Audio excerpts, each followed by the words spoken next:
আমরা তো মণিকিরণের দিকে যাচ্ছি এখন, রাস্তায় একটু দাঁড়িয়েছি। আর নমস্কার বন্ধুরা, শ্রেয়া সিম্পল লাইফে তোমাদেরকে আমি সকলকে স্বাগত জানাচ্ছি। আশা করি তোমরা সবাই সুস্থ আছো, ভালো আছো। মণিকিরণের পথে আমরা একটু দাঁড়িয়ে চায়ের দোকানে দাঁড়িয়ে রেস্ট করছিলাম। চাটা খেয়ে আমরা আবার রওনা দেব।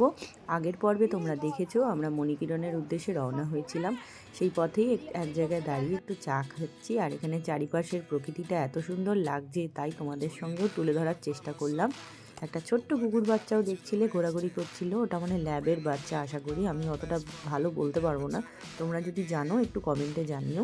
এখন এখানে আমরা একটু চা খেয়ে নিচ্ছি, এখানে একটা টি স্টল আছে সেখানেই, আর সেট করা আছে, এখানে বসে সবাই চা খাচ্ছি। চাটার দুর্দান্ত টেস্ট ছিল, সত্যি খুব অসাধারণ একটা test.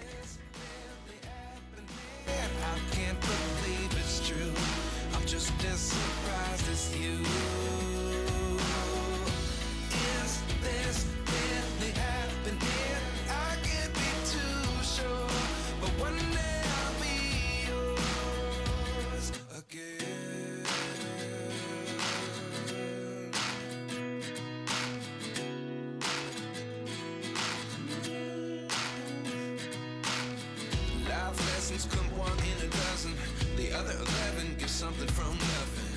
I sit here looking for আমরা দেখো ফ্রেন্ডস এখানে এসেছি হিমাচলের মানালিতে হচ্ছে গিয়ে আমরা যাচ্ছি এখন মণিকরণ সাহেবে আমরা যাব, দর্শন করব, ওখানে স্নান করব, সব তোমাদেরকে দেখাবো, আমাদের সঙ্গেই থাকবে, ঠিক আছে? Bye bye. আমাদের সঙ্গে দিদিভাই, বিশ্বরূপা দিদিভাই কিছু তোমাদের সঙ্গে কথা বলল। এখন আমরা চা খেয়ে আবার চলেছি। দেখো চারিপাশের প্রকৃতিটা, ঝর্ণা, জল কত সুন্দর লাগছে, আর নদী একদম বয়ে চলেছে, আর তার সাথে সাথে ঝাউ গাছ। আর মণিকিরণের পথে যেতে যেতে প্রাকৃতিক সৌন্দর্যটা সত্যি অসাধারণ, অন্যরকম। কিন্তু পাহাড়ের এক একটা ধাপের এক এক রকম সৌন্দর্য আমি এখানে এসে অনুভব করতে পেরেছি। আশা করি তোমরাও হয়তো পেরেছো। এক একটা দিকের এক এক রকম সৌন্দর্য, বরফের একরকম সৌন্দর্য, এখানে সবুজে ঘেরা নীল আকাশ, সাদা মেঘ, এখানের একরকম সৌন্দর্য, আর নিচ দিয়ে চলে যাচ্ছে পার্বতী নদী। আর পাহাড়ের ধাপে ধাপে দেখতেই পাচ্ছ কীরকম গাড়িগুলো যাচ্ছে। মণিকিরণের রাস্তাটা কিন্তু সিঙ্গেল রোড, দেখতে পাচ্ছ, ডবল রোড কিন্তু না। এই রাস্তা দিয়ে গাড়ি যাচ্ছেও আবার গাড়ি আসছেও, তাহলে কতটা সাবধানতা অবলম্বন করে এখানের গাড়িওয়ালা দাদারা যে গাড়ি চালায় তাদেরকে মানে আমার সশ্রদ্ধ প্রণাম নিবেদন করছি। এত সুন্দরভাবে অর্গানাইজভাবে গাড়িটাকে নিয়ে যাচ্ছে, দেখতে পাচ্ছ রাস্তার ধারে ধারে কীরকমভাবে যাচ্ছে। আর এখানে অনেক দোকান টোকানও আছে ছোট ছোট পাহাড়ের ধাপে ধাপে, আর সবুজে সবুজ, মানে চারিদিকে শুধু সবুজ ছাড়া আর কিছুই যেন চোখে পড়ছে না। দেখো এত সুন্দর লাগছে, মানে প্রকৃতি মা যেন এখানে যেন সব কিছু সৌন্দর্য যেন ঢেলে দিয়েছে। আর দেখতে পাচ্ছ রাস্তা কিন্তু একটু দুর্গমই বলতে পারো, দেখতে পাচ্ছ পাহাড়ের ধাপের একদম আমাদের রাস্তা, তার পাশেই খাদ। একদম তোমরা দেখে যেরকম ফিল করছো, আমরা ওইখান দিয়ে যখন গেছিলাম কীরকম আমাদের ফিল হচ্ছিল সেটা তোমরা আশা করি বুঝতে পারছো। আমি যতটুকু পেরেছি তোমাদের সামনে জানলা থেকে তুলে ধরার চেষ্টা করেছি যে মণিকিরণের যাওয়ার পথে রাস্তাটা কেমন।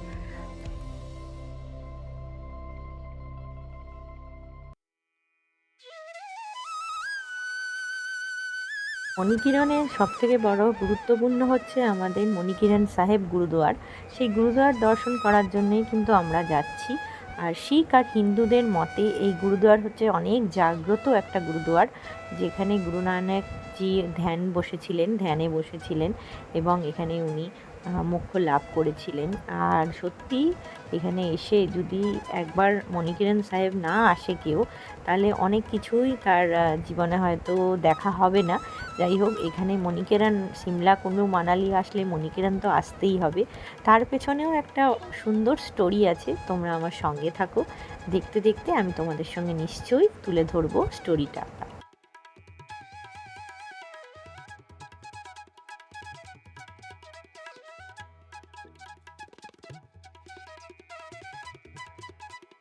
মানালি থেকে মণিকিরণ যেতে কাশোল হয়ে অনেকেই মণিকিরণ যায়।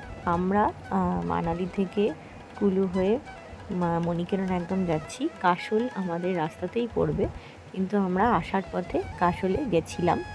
আর কাশলের চারিপাশটাও খুবই সুন্দর একটা জায়গা, যখন যাব অবশ্যই তোমাদেরকে তুলে ধরার চেষ্টা করব। আর এখন আমরা যাচ্ছি আবার, দেখো চারিপাশের প্রকৃতি দেখতে দেখতে খুব ভালোই লাগছে। মণিকিরণের একটা অসাধারণ একটা সৌন্দর্য হচ্ছে, তার বিশেষত্ব হচ্ছে এক গুরুদুয়ার মণিকিরণ সাহেব। মণিকিরণ সাহেব গুরুদুয়ারটা সত্যিই জাগ্রত, আর ওখানে লঙ্গর হচ্ছে সব থেকে বিখ্যাত। মণিকিরণ সাহেবের লঙ্গর খেয়ে সেবা করে আসলে সকল মনোবাঞ্ছা পূরণ হয়। আর এটাই শিখদের মতে, এটা হিন্দু গুরুদুয়ার, শিখদের একটা বিশেষত্ব, একটা খুব ভালো। আর ওখানে যে উষ্ণ প্রস্রবণ হচ্ছে, বিশেষ হচ্ছে ওখানে উষ্ণ প্রস্রবণের জন্য আরও বেশি বিখ্যাত। কেন এখান থেকে গরম জলের ধোঁয়া ওঠে, সেই গরম জল উষ্ণ প্রস্রবণ কেন হয়, তার পিছনে একটা কিন্তু গল্প আছে। সেটা জানতে হলে কিন্তু আমার সঙ্গে তোমাদের থাকতে হবে। আর এখন দেখো আমরা একটু দাঁড়িয়ে গেছি সাইডে, তার কারণ যেহেতু সিঙ্গেল রোড, আর দেখতেই পাচ্ছ একদিক দিয়ে গাড়ি আসবে একদিক দিয়ে যাবে, যারা আসছে তাদেরকেও জায়গা দিতে হবে, সিঙ্গেল রোড যেহেতু। তাই একটু দাঁড়িয়ে আবার আমরা চলা শুরু করলাম।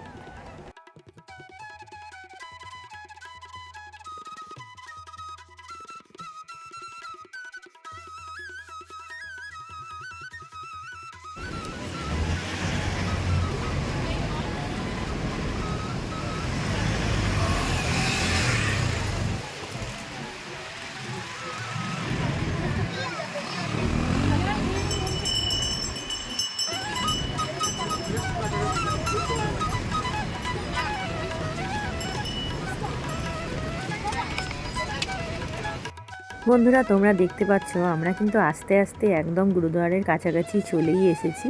এখানে দেখো যেহেতু কাছে চলে এসেছি, এর জন্য একটু আস্তে আস্তে আমাদের যেতে হচ্ছে, কেন অনেক গাড়ি আগের থেকে যারা এসে আছে তাদেরকেও জায়গা দিতে হচ্ছে। আর এখানে দেখো দোকান আছে চারিপাশে, খাবারের দোকান, তারপরে কিছু পুজো সামগ্রী পাওয়া যায় যেই দোকানগুলো, সেখানেও আছে। আর এখানে কতগুলো গেস্ট হাউসও আছে দেখতে পাচ্ছ, সাদা রঙের যেই ঘরগুলো, এগুলো হচ্ছে গুরুদুয়ারের থেকে এখানে যদি কেউ সেবা করে থাকে সেই অনুযায়ী এখানে গেস্ট হাউসও আছে, তোমরা এখানে এসে থাকতেও পারো। আর খুব ভালো একটা চারিপাশের পরিবেশটা সত্যি একটা অসাধারণ। গাড়িওয়ালা দাদা আমাদের আস্তে আস্তে করে নিয়ে যাচ্ছে, আর যতটুকু পেরেছি তোমাদের সঙ্গে তুলে ধরছি। দেখো পাথরের একদম 4 কিলো কেজি সেরকম মনে হচ্ছে না, পুরো পাথর, পাশের দোকান একদম পাথরের চাইগুলো, আর একদম ধাপে ধাপে একদম রাস্তা সাজানো দোকান। আর রাস্তার চারিপাশে গাড়ি দেখতেই পাচ্ছ, একদম ভিড় হয়ে গেছে এখানে, কারণ যারা আগে এসেছিলো তারা নেমে চলে যাচ্ছে, এবার আমরাও যাচ্ছি। এখানে এলাকাটা সবসময় জমজমাট, কেন এখানে যেহেতু গুরুদুয়ারে এসে অনেকে এসে থাকে, লঙ্গরে সেবা করে। আর দেখো একদম আমরা এসে পড়েছি এখানে, আমাদের দাদাও এবার আমাদের গাড়িওয়ালা দাদা নামাবে। এবার আমরা আস্তে আস্তে সবাই যাব, চারিপাশের প্রকৃতিটা আবার তুলে ধরার চেষ্টা করছি। গাড়িগুলো দেখো কীভাবে নামছে, ডাউনে নেমে এখানে গাড়ি রাখার একটা প্লেস আছে, সেখানে আমাদের গাড়িওয়ালা দাদা গাড়িটা রেখে আমরা তারপরে হেঁটে হেঁটে যাব। দেখো আমরাও নেমে পড়েছি, বাসের থেকে নেমে আমরা হাঁটা শুরু করেছি, একদম গুরুদুয়ারের কাছে চলে এসেছি। এখানে একটু জ্যাম হয়ে গেছিলো, তার কারণ গাড়িগুলো যেই ছোট গাড়িগুলো এসছিলো সেইগুলো রাখার জায়গা ঠিকঠাক পাচ্ছিল না, তাই এই জায়গাটা একটু জ্যাম। এই মুহূর্তে মণিকিরণে পৌঁছালাম, এখন আমরা গুরুদুয়ারের দিকে যাচ্ছি।